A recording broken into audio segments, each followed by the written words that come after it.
이 살인마 같은 년, 내 아들한테 무슨 짓을 했어? 증거도 없으면서 이 노망난 할망구가. 그래, 내가 노망난 줄 알았겠지. 내가 우리 아들 죽이는 거 내가 다 알고 있었어. 그래, 내가 죽였다. 그래서 뭐? 내 아들이 죽어줘야 내 것이 되니까. 아니, 내가 죽인 건 내 아들만이 아니야. 내가 쌓은 모든 게 오늘 다 죽는 거야. 닥쳐, 이 할망구야. 정신병원에 쳐넣어줄게. 영상 시작 전 평생 무료인 구독 버튼과 엄지척 버튼 눌러주세요. 알림 설정도 해두시면 새 영상이 올라올 때마다 제일 먼저 영상 시청하실 수 있습니다. 감사합니다. 그럼 이야기 시작합니다. 안녕하세요. 제 이름은 윤정은입니다. 그냥 윤 여사라고 불러주셔도 좋아요. 아마 저를 아는 사람들은 제가 늘 반듯하고 논리적인 사람이라고 생각하실 겁니다. 평생 대학에서 학생들을 가르치고 늘 이성적인 판단을 내리며 살아왔거든요. 그런 저의 인생이 송두리째 뒤흔들릴 줄은 꿈에도 몰랐습니다. 이야기는 제 전부였던 아들이 등산을 갔다가 갑작스럽게 세상을 떠나면서 시작돼요. 경찰에게서 아들이 실족사로 사망했다는 소식을 들었을 때 온 세상이 무너지는 것 같았죠. 핸드폰 너머로 들려오는 경찰의 목소리가 얼마나 멀게 느껴지던지 마치 다른 세상의 이야기처럼 들렸습니다. 정신을 차릴 수가 없었죠. 그런데 정말 이상한 건 바로 제 며느리 박소희의 모습이었습니다. 아들의 장례식장에서 저는 세상이 끝난 것처럼 오열했는데 소희는 눈물 한 방울 흘리지 않더라고요. 처음에는 너무 큰 충격의 감정을 잃은 것이라고 생각했어요. 그런데 장례식 내내 그녀는 조문객 한 사람 한 사람을 너무나도 차분하고 사무적으로 맞이했습니다. 마치 잘 짜인 각본 속의 배우처럼요. 슬픔보다는 오히려 어떤 일을 완벽하게 처리했다는 듯한 섬뜩한 만족감 같은 게 느껴졌습니다. 평생 사람을 관찰하며 살아온 저의 직감이 소리치고 있었어요. 이건 뭔가 잘못됐어. 라고요. 아들이 죽은 지 며칠이 지나도 소희는 변함없었습니다. 슬퍼하는 제 앞에서 어머님, 이제 혼자 계시면 위험해요. 제가 좋은 곳을 알아봤어요. 라며 정신과 상담과 요양원 입원을 권하는 모습은 저를 더욱 혼란스럽게 했습니다. 마치 모든 것이 이미 계획되어 있었던 것처럼 그녀는 한치의 망설임도 없었죠. 그 순간 깨달았습니다. 아들의 죽음이 단순한 사고가 아닐 수도 있다는 것을요. 그 차가운 시선은 저에게 공포와 함께 진실을 파헤쳐야 한다는 강한 의지를 심어주었습니다. 그날 이후였어요. 그러니까 제 아들이 갑작스럽게 세상을 떠난 그 끔찍한 날 이후 말이죠. 저는 며느리 박소희의 모든 행동을 그야말로 예의주시하기 시작했습니다. 그 애는 슬픔을 억누르고 있다는 듯 말했지만 제 눈에는 오히려 점점 더 태연해지는 모습으로 비쳤습니다. 정말이지 기가 막힐 노릇이더군요. 아들의 유품을 정리하면서도 망설임이 없었으니 말이에요. 오히려 저를 피하는 듯한 느낌마저 받았습니다. 매일같이 찾아와서 제 건강을 염려하는 척했지만 그 눈빛 속에는 제가 완전히 무너져 내리는 것을 기다리는 듯한 잔인한 기색이 서려 있었죠. 섬뜩할 정도로요. 그러던 어느 날이었어요. 소희가 저에게 말을 건넸습니다. 그 말이 제 마음에 차가운 돌덩이를 던지는 것 같았죠. 어머님, 오늘은 병원에 가서 검사 받아보시는 게 어때요? 어젯밤에 잠꼬대도 심하셨다면서요. 순간 제 온몸의 피가 차갑게 식는 것을 느꼈습니다. 어젯밤에 나랑 같이 있지도 않았는데 내가 그걸 어떻게 알아? 이 말에 소희는 순간 당황했지만 이내 태연하게 웃으며 둘러대더군요. 아, 제가 간밤에 전화로 간병인 분께 들었어요. 어머님께서는 너무 큰 충격에 이런 것도 기억 못 하시는 것 같다고. 소희의 그 섬뜩한 말에 저는 더 이상 대꾸할 가치를 느끼지 못했습니다. 이미 저는 그녀의 거짓말을 몇 번이나 알아챘었거든요. 아들이 떠난 지 얼마 되지도 않아서 제 집에 갑작스럽게 나타난 간병인. 그 간병인 또한 소희가 고용한 사람이었습니다. 제게 불안감을 심어주고 저희 사소한 행동 하나하나를 소희에게 낱낱이 보고하기 위함이었다는 걸 뒤늦게 깨달은 거죠.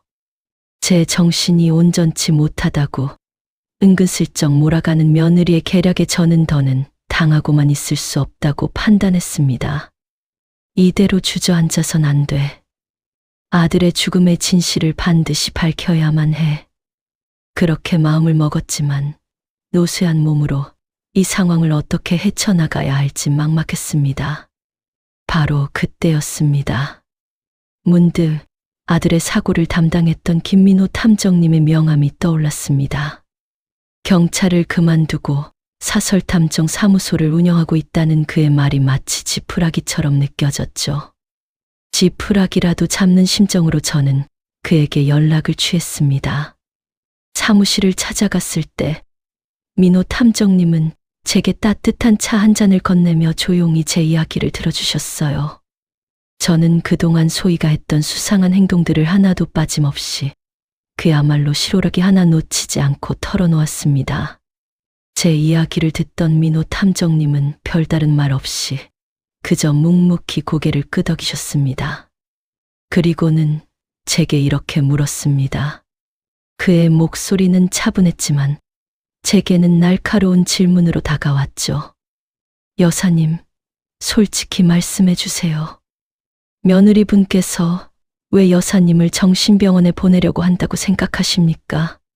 저는 그 질문에 한참을 망설였습니다. 제 대답은 너무나도 터무니없고 말도 안 되는 이야기처럼 들릴 게 분명했으니까요. 하지만 저는 용기를 내어 마침내 입을 열었습니다. 탐정님, 제 아들이 그저 사고로 죽은 게 아니라 며느리가 죽였을지도 모른다는 의심이 듭니다. 그리고 이제는 제가 가진 모든 것을 빼앗고 저마저 해치려 하는 것 같아요. 그러니 제발 제 며느리의 과거를 좀 조사해 주세요. 제 말에 민호 탐정님은 놀라지 않았습니다. 오히려 그 차분한 눈빛으로 저를 깊이 바라보며 말하더군요. 알겠습니다, 여사님. 의뢰하신 대로 조사해드리겠습니다. 하지만 명심하십시오. 이 진실은 여사님께서 감당하기 힘들 정도로 끔찍할 수도 있습니다. 저는 그날 이후 민호 탐정님의 연락을 기다리며 그야말로 피말리는 시간을 보냈습니다. 제 인생에서 가장 어둡고 긴 밤이었습니다. 어둠 속의 그림자. 민호 탐정님께 조사를 의뢰한 후 저는 매일이 피말리는 시간의 연속이었습니다. 며칠이 몇 년처럼 길게 느껴졌죠. 며느리 소희는 여전히 제 집을 오가며 저를 감시하는 듯했고 저는 겉으로는 태연한 척했지만 속으로는 매일 지옥을 오갔습니다. 밥알이 모래처럼 씹혔고 잠을 자려고 누워도 눈앞에 아들의 마지막 모습과 소희의 차가운 얼굴이 번갈아 나타났습니다. 그러던 어느 날 휴대폰이 울렸습니다. 민호 탐정님이었죠. 그의 목소리는 차분했지만 그 안에 날카로운 긴장감이 느껴졌습니다. 여사님, 예상했던 대로입니다. 아드님 사고 현장에 의문스러운 점이 몇 가지 발견됐습니다. 경찰은 단순 실족사라 했지만 민호 탐정님은 아들의 등산화 밑창에 묻은 흙이 사고 현장의 지질 성분과 다르다는 것을 알아냈다고 했습니다. 누군가 아들을 다른 곳에서 해친 후 사고사로 위장하기 위해 그 장소로 옮겼을 가능성이 높다는 것이었죠. 저는 소름이 돋았습니다. 제 아들이 사고로 죽은 게 아니라 살해당했을 수도 있다는 생각에 머릿속이 하얗게 변했습니다. 하지만 진실은 여기서 끝이 아니었습니다. 민호 탐정님은 소희의 과거를 추적하다가 더 충격적인 사실을 찾아냈습니다. 소희가 아들 몰래 거액의 사망보험에 가입했다는 것이었죠. 그 금액은 무려 수십억 원에 달했고 유일한 수혜자는 며느리 자신뿐이었습니다. 이 모든 것이 저의 의심이 단순한 망상이 아니었음을 증명하고 있었습니다. 그리고 이어진 조사에서 민호 탐정님은 소희의 친부모님 또한 몇 년 전 의문의 가스 중독 사고로 사망했고 그때도 그녀가 막대한 보험금을 수령했다는 기록을 찾아냈습니다. 저는 제 귀를 의심할 수밖에 없었습니다. 제가 사랑했던 며느리가 단지 돈 때문에 가족을 해치는 그런 끔찍한 사람일 줄은 어둠 속에 숨겨져 있던 소희의 민낯이 서서히 드러나고 있었습니다. 그리고 저는 그 민낯을 마주할 용기를 내야만 했습니다. 민호 탐정님으로부터 충격적인 전화를 받은 날, 저는 모든 것이 무너지는 경험을 했습니다. 탐정님은 제 며느리가 단지 돈을 탐내는 악독한 사람이 아니라 보험금을 노린 연쇄 살인마라고 했습니다. 모든 사고는 자연사나 단순 사고사로 철저히 위장되어 있었고 그녀의 과거에는 수많은 의문스러운 죽음이 얽혀 있었다는 겁니다. 그녀는 친부모님을 비롯한 여러 친인척의 죽음을 통해 거액의 유산을 독차지했으며 그 모든 범행은 사고라는 완벽한 가면 속에 가려져 있었습니다. 돈이 목적이 아니었습니다. 완벽한 범죄를 성공시키는 데서 오는 희열이 목적이었던 겁니다.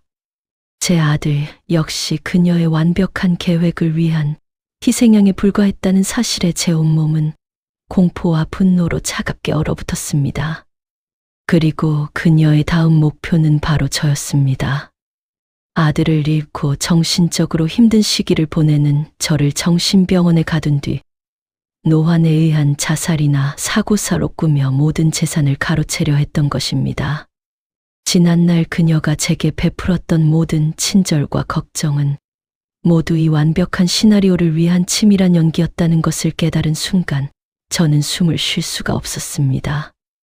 어머님, 이제 혼자 계시면 위험해요. 어머님, 요즘 밤에 잠꼬대도 심하셨다면서요. 그 모든 다정했던 말들이 제 목숨을 노리는 칼날처럼 느껴졌습니다. 저는 끔찍한 현실 속에서 살고 있다는 것을 깨달았습니다. 더는 도망칠 곳도 없었죠. 그녀는 저를 너무나도 잘 알고 있었으니까요. 그날 밤, 저는 단 한순간도 잠을 이룰 수 없었습니다. 제게 따뜻한 미소를 보이던 며느리의 얼굴이 이제는 제 목숨을 노리는 섬뜩한 가면처럼 보였습니다. 저는 이제 슬퍼할 겨를 조차 없었습니다. 살아남아야 했으니까요. 저와 민호 탐정님은 피할 수 없는 정면 승부를 준비해야만 했습니다. 민호 탐정님에게 모든 진실을 들은 후 저는 이제 더 이상 물러설 곳이 없다는 것을 깨달았습니다. 슬픔과 분노가 뒤섞인 제 감정은 순식간에 차가운 결심으로 바뀌었죠. 며느리 소희는 제가 무언가 눈치챘음을 직감한 듯 저를 정신병원에 입원시키려는 계획을 더욱 서둘렀습니다. 그녀의 친절한 방문은 더욱 잦아졌고 제게 건네는 모든 말들이 감시와 압박으로 느껴졌습니다. 어느 날 그녀는 제게 다가와 속삭였습니다. 어머님, 제가 이미 다 준비했어요. 오늘만 고생하시면 돼요. 그러면 앞으로 평안하게 지내실 수 있을 거예요. 그 말에 담긴 다정함은 가면이었고 그 뒤에 숨은 잔인한 본색에 저는 숨이 막혔습니다. 저는 민호 탐정님께 연락해 더는 지체할 수 없다고 말씀드렸습니다. 저희가 가진 증거만으로는 소희의 완벽한 범죄 시나리오를 무너뜨리기에 부족했거든요. 저희는 그녀가 자신의 입으로 모든 것을 실토하게 만들 결정적인 증거를 얻어야만 했습니다. 탐정님은 저에게 위험한 제안을 했습니다. 소희를 집으로 유인해 함정을 파자는 것이었죠. 저는 두려웠지만 이제 더 이상 피할 수 없음을 알았습니다. 아들의 억울한 죽음과 저를 향한 그녀의 살의를 세상에 밝히기 위해서라도 이 싸움을 끝내야만 했습니다. 저의 몸과 마음은 두려움으로 떨리고 있었지만 아들을 향한 사무치는 그리움과 며느리에 대한 분노가 저에게 용기를 주었습니다.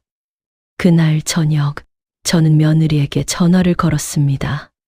소희야, 마지막으로 할 이야기가 있는데 잠시 집에 와줄 수 있니? 제 목소리는 평소와 다름없이 나약하고 지쳐있는 듯 들렸지만 그 안에 숨겨진 의도를 그녀는 전혀 눈치채지 못했을 겁니다. 이제 며느리를 향한 저의 마지막 복수가 시작되려는 참이었습니다. 저는 제 손에 땀이 흥건해지는 것을 느끼며 며느리의 도착을 기다렸습니다. 얼마 후 현관문이 열리고 며느리 소희가 들어섰습니다.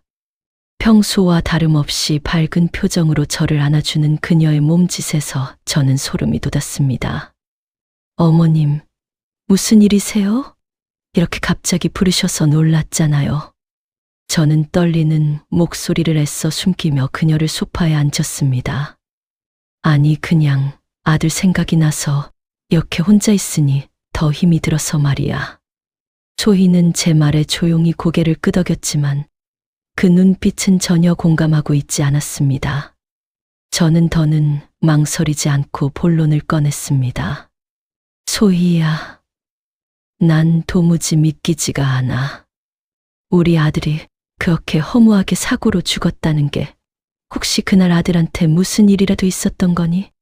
제 질문에 소희의 얼굴에 미세한 경련이 일었습니다. 하지만 그녀는 곧바로 태연한 표정을 되찾으며 말했죠. 어머님, 이제 그만 잊으셔야 해요. 아드님도 그걸 바라실 거예요. 저는 그녀의 눈을 똑바로 쳐다보며 말했습니다. 아니, 잊을 수 없어. 민호 탐정님이 그러더구나. 아들 신발 밑창에 묻은 흙이 그 산의 흙이 아니라고. 그리고 내가 아들 몰래 거액의 사망보험에 가입했다는 것도. 제 말에 소희의 얼굴에서 모든 가식이 사라졌습니다. 그녀의 눈은 저를 향한 노골적인 증오와 살이로 가득 찼습니다. 겨우 그런 걸로 저를 의심했어요? 어머님, 아무도 그 말을 믿지 않아요. 증거도 없으면서. 저는 담담하게 말했습니다. 아니, 증거가 있어. 너의 과거 행적과 내가 내 아들을 죽여 얻으려는 것들. 내가 이 모든 것을 계획했다는 거 다 알고 있어. 그녀는 결국 차가운 웃음을 터뜨렸습니다. 맞아요. 제가 다 했어요. 어머님처럼 고집 센 사람을 뒀는데 이 방법밖에는 없었거든요. 그렇게 쉽게 죽어주지 않으니까요. 그 순간 소름 끼치는 그녀의 목소리가 온 집안에 울려 퍼졌습니다. 저는 제 손목에 몰래 감춰두었던 녹음기를 살짝 들어보였습니다. 그녀의 얼굴이 순식간에 하얗게 질렸고 그녀의 완벽했던 가면이 산산조각 나는 것을 볼 수 있었습니다. 내 모든 말이 다 녹음됐어요. 저는 차분하게 말했습니다.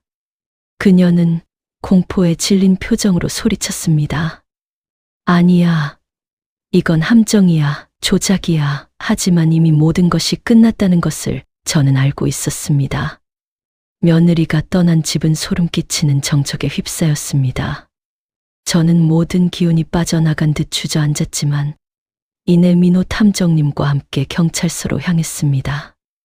탐정님은 미리 준비해둔 증거 서류들과 함께 소희의 자백이 담긴 녹음기를 경찰관에게 넘겼습니다. 녹음된 목소리가 흘러나오자 경찰관의 표정은 점점 더 굳어졌습니다. 이게 정말 며느님 목소리가 맞습니까? 그의 목소리는 믿을 수 없다는 듯 떨렸습니다. 저는 고개를 끄덕였습니다. 제 인생을 지키기 위해 벌였던 사투가 드디어 법의 심판을 받게 되는 순간이었습니다. 경찰은 곧바로 소희의 모든 범행 기록을 조사하기 시작했습니다. 그리고 며칠 후 그녀를 체포하러 온 경찰차들이 집 앞으로 들이닥쳤습니다. 완벽하다고 믿었던 자신의 계획이 무너졌다는 사실에 소희는 울부짖으며 발버둥 쳤습니다. 이건 함정이야. 조작이라고. 그녀는 마지막까지 자신의 죄를 인정하지 않았지만 그녀의 오만함과 광기 어린 절규는 저의 녹음기에 고스란히 담겨 있었습니다. 민호 탐정님이 찾아낸 과거의 모든 의문스러운 사고사들이 퍼즐 조각처럼 맞춰지기 시작했고 그녀가 저지른 끔찍한 연쇄살인의 전말이 밝혀졌습니다. 아들의 죽음이 단순 사고가 아니라 치밀하게 계획된 살인이라는 것이 세상에 밝혀지자 저는 그제야 억눌러왔던 모든 눈물을 쏟아냈습니다. 제 아들이 얼마나 억울했을까요? 그동안 제가 믿어왔던 모든 것이 얼마나 허무한 거짓이었는지 깨달았습니다. 슬픔은 감당하기 힘들 정도로 컸지만 제 아들을 위한 진정한 복수를 했다는 생각에 마음 한구석에선 감사함이 피어올랐습니다.